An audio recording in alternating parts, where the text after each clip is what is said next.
بسم اللہ الرحمن الرحیم۔ السلام علیکم ورحمۃ اللہ وبرکاتہ۔ مدینہ کا بازار تھا۔ گرمی کی شدت اتنی زیادہ تھی کہ لوگ نڈھال ہو رہے تھے۔ ایک تاجر اپنے ساتھ ایک غلام کو لیے پریشان کھڑا تھا۔ غلام جو ابھی بچہ ہی تھا، وہ بھی دھوپ میں کھڑا پسینہ پسینہ ہو رہا تھا۔ تاجر کا سارا مال اچھے داموں بک گیا تھا، بس یہ غلام ہی باقی تھا جسے خریدنے میں کوئی بھی دلچسپی نہیں دکھا رہا تھا۔ تاجر سوچ رہا تھا کہ اس غلام کو خرید کر شاید اس نے گھاٹے کا سودا کیا ہے۔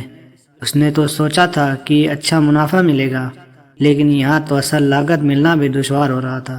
اس نے سوچ لیا تھا کہ اب اگر یہ غلام پوری قیمت پر بھی بکا تو وہ اسے فوراً بیچ دے گا۔ مدینہ کی ایک لڑکی کی اس غلام پر نظر پڑی تو اس نے تاجر سے پوچھا کہ یہ غلام کتنے کا بیچو گے؟ تاجر نے کہا کہ میں نے اتنے میں لیا ہے اور اتنے کا ہی دے دوں گا۔ اس لڑکی نے بچے پر ترس کھاتے ہوئے اسے خرید لیا۔ تاجر نے بھی خدا کا شکر ادا کیا اور واپسی کی راہ لی۔ مکہ سے ابو حذیفہ مدینہ آئے تو انہیں بھی اس لڑکے کا قصہ معلوم ہوا۔ لڑکی کی رحم دلی سے متاثر ہو کر انہوں نے اس کے لیے نکاح کا پیغام بھیجا، جو قبول کر لیا گیا۔ یوں واپسی پر وہ لڑکی، جس کا نام سبیتہ بنت یعار تھا، ان کی بیوی بن کر ان کے ہمراہ تھی، اور وہ غلام بھی مالکن کے ساتھ مکہ پہنچ گیا۔ ابو حذیفہ مکہ آ کر اپنے پرانے دوست عثمان ابن عفان رضی اللہ عنہ سے ملے تو انہیں کچھ بدلا ہوا پایا اور ان کے رویے میں سرد مہری محسوس کی۔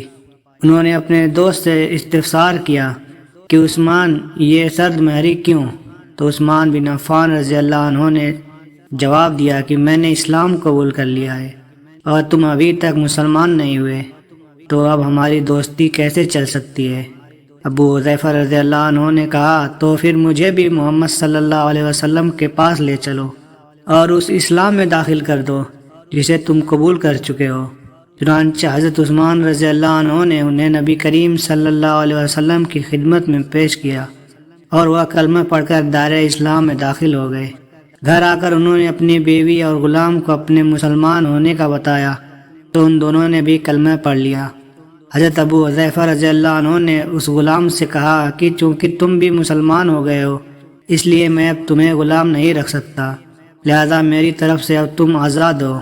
غلام نے کہا، آقا، میرا اس دنیا میں آپ دونوں کے سوا کوئی نہیں ہے، آپ نے مجھے آزاد کر دیا تو میں کہاں جاؤں گا؟ حضرت ابو حذیفہ رضی اللہ عنہ نے اس غلام کو اپنا بیٹا بنا لیا اور اپنے پاس ہی رکھ لیا۔ غلام نے قرآن پاک سیکھنا شروع کر دیا اور کچھ ہی دنوں میں بہت سا قرآن یاد کر لیا، اور وہ جب قرآن پڑھتے تو بہت خوبصورت لہجے میں پڑھتے۔ ہجرت کے وقت نبی کریم صلی اللہ علیہ وسلم سے پہلے جن صحابہ نے مدینہ کی طرف ہجرت کی، ان میں حضرت عمر رضی اللہ عنہ کے ساتھ حضرت ابو حذیفہ رضی اللہ عنہ اور ان کا یہ لے پالک بیٹا بھی تھا۔ مدینہ پہنچ کر جب نماز کے لیے امام مقرر کرنے کا وقت آیا تو اس غلام کی خوبصورت تلاوت اور سب سے زیادہ قرآن حفظ ہونے کی وجہ سے انہیں امام چن لیا گیا، اور ان کی امامت میں حضرت عمر رضی اللہ عنہ جیسے جلیل القدر صحابی بھی نماز ادا کرتے تھے۔ مدینہ کے یہودیوں نے جب انہیں امامت کرواتے دیکھا تو حیران ہو گئے کہ یہ وہی غلام ہے جسے کوئی خریدنے کے لیے تیار نہ تھا۔ آج دیکھو کتنی عزت ملی کہ مسلمانوں کا امام بنا ہوا ہے۔ اللہ پاک نے انہیں خوشگلو اس قدر بنایا تھا کہ جب آیات قرآنی تلاوت فرماتے تو لوگوں پر ایک معاویت طاری ہو جاتی اور راہگیر ٹھٹک کر سننے لگتے۔ ایک دفعہ ام المومنین حضرت عائشہ رضی اللہ عنہا کو رسول اللہ صلی اللہ علیہ وسلم کے پاس حاضر ہونے میں دیر ہوئی۔ آپ صلی اللہ علیہ وسلم نے توقف کی وجہ پوچھی تو بولی کہ ایک قاری تلاوت کر رہا تھا، اس کے سننے میں دیر ہو گئی، اور خوشحانی کی اس قدر تعریف کی کیا حضرت صلی اللہ علیہ وسلم خود چادر سنبھالتے ہوئے باہر تشریف لے آئے۔ دیکھا تو وہ بیٹھے تلاوت کر رہے ہیں۔ آپ صلی اللہ علیہ وسلم نے خوش ہو کر فرمایا، اللہ پاک کا شکر ہے کہ اس نے تمہارے جیسے شخص کو میری امت میں بنایا۔ کیا آپ جانتے ہیں کہ یہ خوش قسمت صحابی کون تھے؟ ان کا نام حضرت سالم رضی اللہ عنہ تھا، جو سالم ابو حذیفہ رضی اللہ عنہ کے نام سے مشہور تھے۔ انہوں نے جنگ موتہ میں جام شہادت نوش کیا۔ اللہ کی کروڑہا رحمتیں ہوں ان پر۔